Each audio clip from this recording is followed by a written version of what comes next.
दरम्यान रामरक्षा पठण आंदोलनावरून मुख्यमंत्री फडणवीस आणि उपमुख्यमंत्री एकनाथ शिंदे यांनी उद्धव ठाकरे यांच्यावर टीका केली आहे।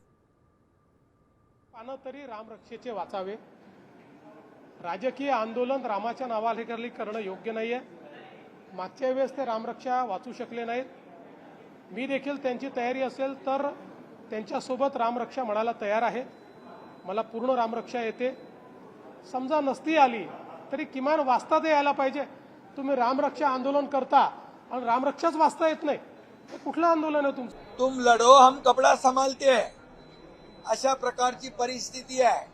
आणि म्हणून मगाशी मी सांगितली, बुडाला जळतंय आणि डोंगरावरची आग विझवायला पळते, अशी उभाट्याची परिस्थिती निर्माण झालेली आहे।